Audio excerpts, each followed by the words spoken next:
వివిధ పార్టీలలో వ్యక్తులు ఉండడం సహజం. రాజకీయ పార్టీల్లో పనిచేస్తున్నప్పుడు వాటిని రాజకీయ వైరుధ్యాలుగానే చూడాలి, భిన్నాభిప్రాయాలుగా చూడాలి, అదేవిధంగా వాళ్ళ పార్టీల పాలసీలుగా చూడాలి తప్ప వ్యక్తిగత శత్రుత్వాలు పెట్టుకోదు.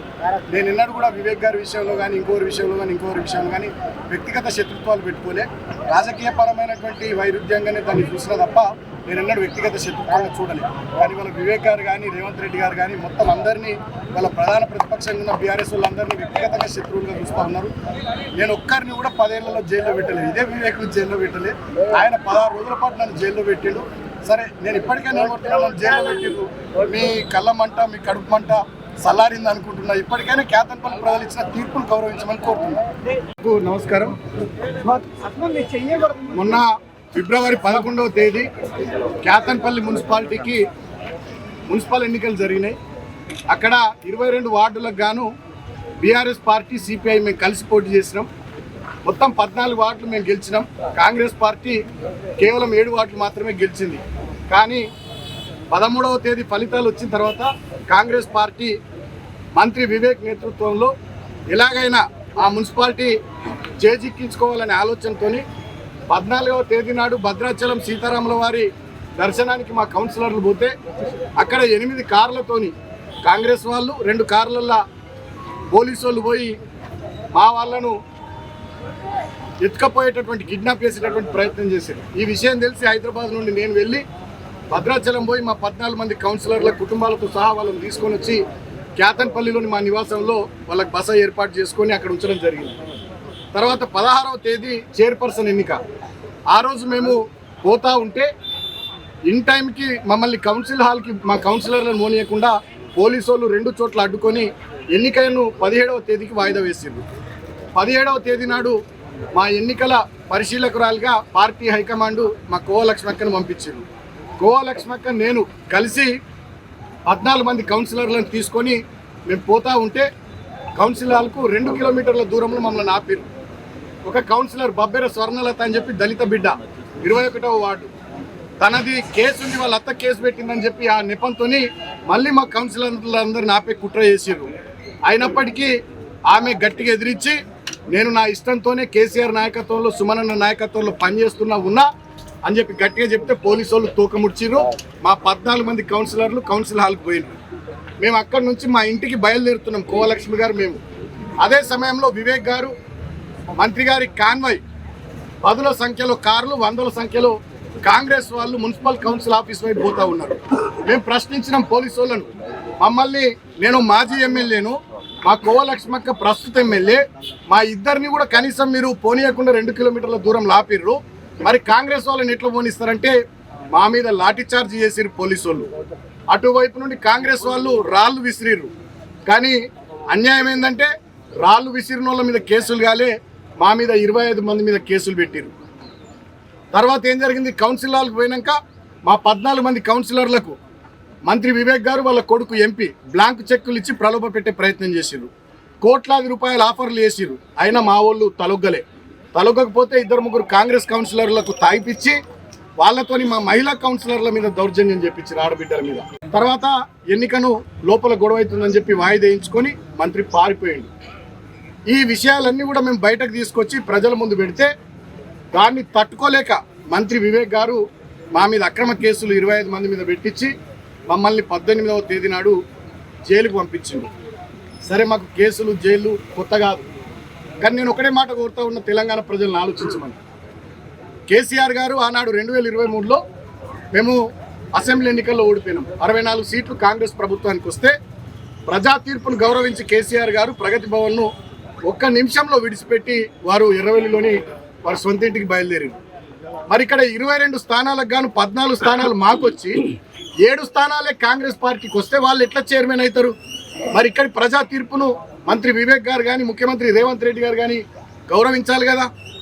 గౌరవించకపోగా కౌన్సిల్లో దుశ్శాసన పర్వం, బయట మా మీద రాళ్ల దాడులు, పోలీసులతో మా మీద అక్రమ కేసులు, మమ్మల్ని జైళ్లలో పెట్టుడు. ఇవాళ ముఖ్యమంత్రి రేవంత్ రెడ్డి ఆధ్వర్యంలో రాష్ట్రమంతా ఇట్లనే తయారైంది. ముఖ్యంగా మా కోల్బెల్ట్ ఏరియాలో మంత్రి వివేక్ ఆధ్వర్యంలో దౌర్జన్యం నడుస్తూ ఉంది. మా మంచిర్యాల కలెక్టర్ నుంచి మొదలుకుంటే ఎంఆర్ఓ దాకా విశాఖ ఇండస్ట్రీస్లో ఎంప్లాయీస్ అయిపోయారు, వాళ్ళు ప్రభుత్వ ఉద్యోగులు గారు. మంచిర్యాల డీసీపీ భాస్కర్ నుంచి మొదలుకుంటే రామకృష్ణాపూర్ ఎస్ఐ దాకా వాళ్ళు విశాఖ ఇండస్ట్రీస్ ఎంప్లాయీస్ అయిపోయారు తప్ప పోలీసులు లెక్క లేరు. ఆ ప్రాంతంలో పోలీసులు రెవెన్యూ ఉద్యోగులను ఎవరు లేరు, అందరు విశాఖ ఇండస్ట్రీస్ ఎంప్లాయీస్ అయిపోయారు. చాలా బాధాకరం. ఇంకొకటి ఏంటంటే అన్నిటికన్నా దుర్మార్గమైనది, సరే రాజకీయాల్లో గెలుస్తాం ఓడిపోతాం, గెలుపును కానీ ఓటమిని కానీ హుందాగా స్వీకరించేటటువంటి సంస్కారం, ఆ ధైర్యం ఉండాలి, ఆ దమ్ము ఉండాలి. వివేక్ గారు చెన్నూరులో 18 స్థానాలకు గాను వాళ్ళు 11 గెలిచారు కాంగ్రెస్ పార్టీ, మేము 4 గెలిచినాం. నేను స్టేట్మెంట్ ఇచ్చిన, చెన్నూరు ప్రజలు ఇచ్చినటువంటి ప్రజా తీర్పును గౌరవిస్తున్నానని స్టేట్మెంట్ ఇచ్చిన. మరి కేతన్పల్లిలో మీరు ఎందుకు గౌరవించారు ప్రజా తీర్పును? గౌరవించకపోగా మీరు చేస్తున్నది ఏంది? ఒక వికృత రాజకీయ దుర్మార్గపు క్రీడకు మీరు తెరలేపిర్రు. అసలు ఎన్నడన్నా కోల్బెల్ట్ ఏరియాలో ఈ రకమైనటువంటి కక్ష సాధింపులు ఉన్నాయా? 10 ఏళ్ళు మేము ఉన్నాం, నేను ఎంపీగా ఉన్నా, ఎమ్మెల్యేగా ప్రభుత్వం ఇప్పుడే నేనున్నా. ఎవరినైనా జైలుకు పంపించినా, అక్రమ కేసులు పెట్టించినా ఎటు తీసుకుపోతున్నారు మీరు ఆ ప్రాంతాన్ని? మీరు ఏం చెప్పి ఓట్లు అడిగారు? 45,000 ఉద్యోగాలు ఇస్తామన్నారు, ఫ్యాక్టరీ పెడతామన్నారు. మీ కాంగ్రెస్ ఏమో 6 గ్యారంటీలు 420 హామీలు అన్నది. ఇచ్చిన మాటలు పక్కకు పెట్టి ఒక్క మున్సిపాలిటీ కోసం ఇవాళ ఆ ప్రాంతాన్ని రణరంగం చేసి రావణ కాష్టం చేస్తూ ఉన్నాడు మంత్రి వివేక్ గారు. మంత్రి రేవంత్ రెడ్డి డైరెక్షన్ మేరకు మంత్రి వివేక్ గారు పోలీసులు అందరూ కలిసి మమ్మల్ని జైల్లో పెట్టారు. సరే, జైల్లో చాలా ఇబ్బందులు పడ్డాం. వీళ్ళకి పై అధికారుల ఆదేశాలు ఏందో కానీ దోమలు ఉన్న రూమ్లు వేసిర్రు, సకా భోజనం లేదు, నీళ్లు లేవు, నాకు గొంతు నొప్పి వచ్చింది 2 రోజులు, ట్యాబ్లెట్లు ఇచ్చే దిక్కు లేదు, చలి బాగా విపరీతమైన చలి, దుప్పట్లు ఇచ్చే పరిస్థితి లేదు. మా అడ్వకేట్ శ్రీకాంత్ నాకు బ్లాంకెట్ పంపించింది లోపలికి. లోపల కూడా చాలా ఇబ్బందులు పెట్టిర్రు, మీరు ఇటు తిరగొద్దు అటు తిరగొద్దు, రిస్ట్రిక్షన్స్ మాకు. సరే, భరించినాం. ఇవాళకి 16 రోజులు. నేను ఇప్పుడు కోరుతా ఉన్న వివేక్ గారిని, ముఖ్యమంత్రి రేవంత్ గారిని, మీ కళ్ళు చల్లబడ్డాయా? మీ కక్ష తీరిందా? మీ కడుపు మంట చల్లారిందా? నన్ను జైల్లో పెట్టిరుగా 16 రోజులు. ఇంకా దుర్మార్గం ఏంటంటే నాకు మొన్ననే బెయిల్ రావాలి. మంచిర్యాల కోర్టు వచ్చింది, హైదరాబాద్ కోర్టు వచ్చింది, చెన్నూరు కోర్టులో నాకు బెయిల్ రావాలి.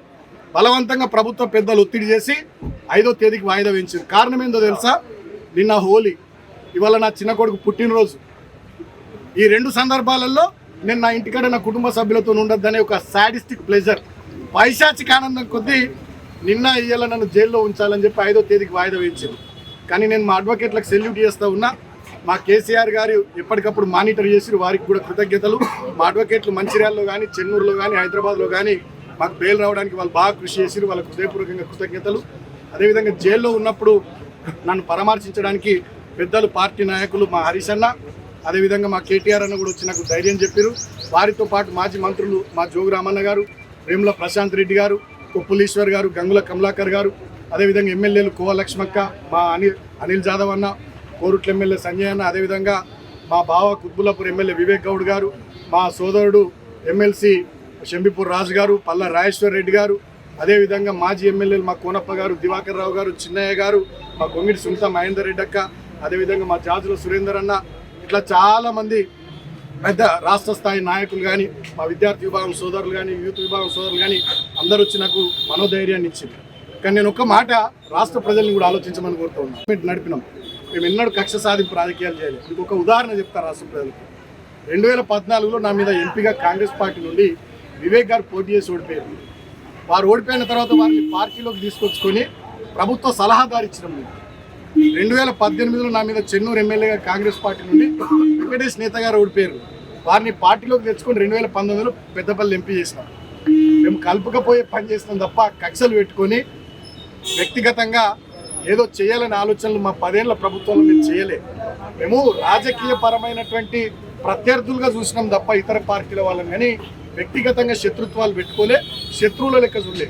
కానీ వాళ్ళ కాంగ్రెస్ పార్టీ అధికారంలోకి వచ్చిన ఈ 2 సంవత్సరాల పైచిలుకు పాలనలో అందరినీ శత్రువులుగా చూస్తూ ఉంది.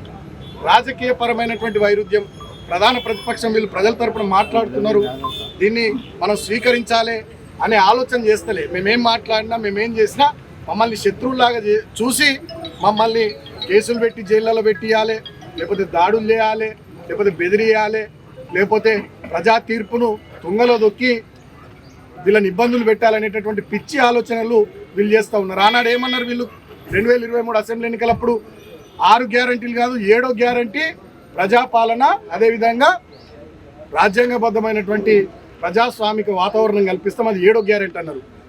6 గ్యారంటీలకు దిక్కు లేదు, 7వ గ్యారంటీకి దిక్కు లేదు.